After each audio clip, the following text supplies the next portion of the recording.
Hey guys, today is Monday, February 20th, so happy President's Day weekend. This video is a little bit long overdue, so I apologize. For Valentine's Day, I was supposed to post my recipe for protein red velvet cake. Got a little bit off track, so I made the recipe, it was great, and then I sliced into the cake and ate it before I really took the final photo, so that didn't work. So anyway, I remade the cake the second time and it was just as good. So I'm gonna share with you guys my recipe for that. I will link all the quantities of ingredients in the description as well as the macros per piece. And the secret ingredient in this recipe is beets. So I didn't wanna say that because I know that's gonna throw some of you guys off. Personally, I don't eat beets. I don't think they taste that great, but in this cake, they add a lot of moisture and they give it that nice pink color, so don't be afraid. My hack is to buy the pre-packaged ones because they're a little bit softer, which I'll show you guys in the recipe. But if you do want to just use whole beets from the store, you'll have to put them in the oven for a little bit so they can soften. And just a quick disclaimer, today in New York, it is 60 degrees out. So I got back from the gym and I showered and I just kind of tried to dry my hair outside. Looks a little bit crazy. But whatever. So before we get started, I just wanted to give a quick rundown of the ingredients because there are quite a few, but most you should probably have on hand. So this is just some cornstarch, baking powder, baking soda, Hershey's cocoa powder, Truvia baking blend, or if you want, you can just use white table sugar. Then you'll need a non-fat Greek yogurt. So this is just a Chobani plain.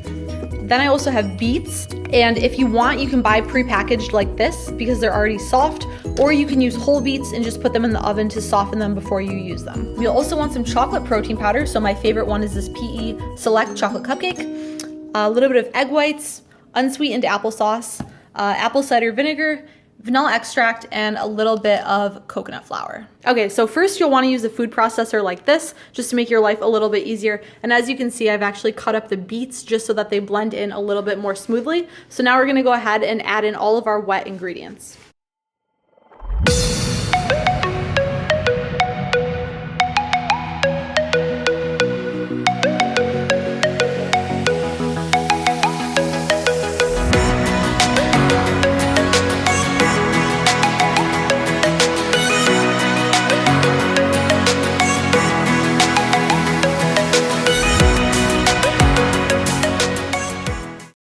All right, so when you're done, your mixture should look something like this. It should be relatively thin and not have any lumps in it, maybe just a few small pieces of beets, and that's okay. And this is really going to give the cake its nice pink color.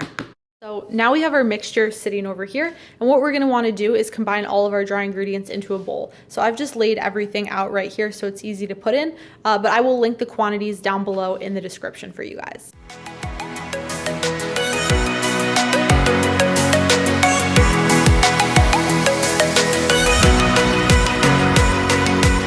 All right, so once we have all of our dry ingredients in a bowl, we want to just make sure that they're thoroughly combined, and then we're going to go ahead and actually pour in the beet mixture, and I'll show you guys that in a second.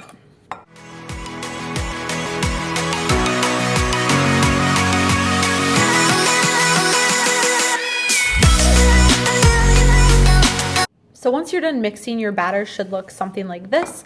Now I like to go ahead and add in a few drops of the stevia extract just to make it a little bit more sweet.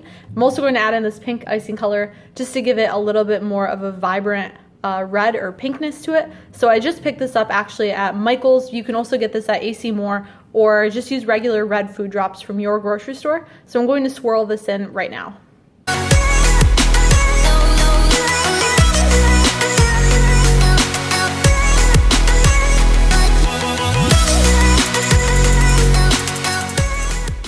So once our cake batter is complete, you want to go over and grab two 6x6 cake pans. I'm going to put parchment inside of them, so you can either use this regular pan or I just happen to have a springform cheesecake pan that I'm going to be using as well.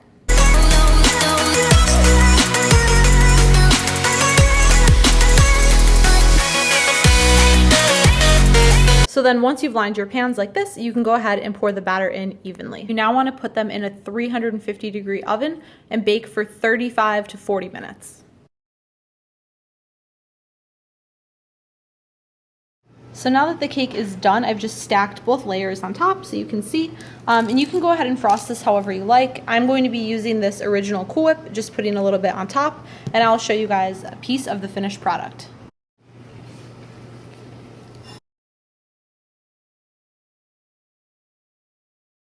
So here is a piece of the finished product. I just put a little bit of the whipped cream on the cake, as you guys can see.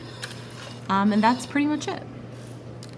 Thanks for watching, you guys. If you liked today's video, make sure to give it a thumbs up and also subscribe. I will link my Instagram right here in case you guys want to see what I'm eating this week, and I will catch you guys in the next one.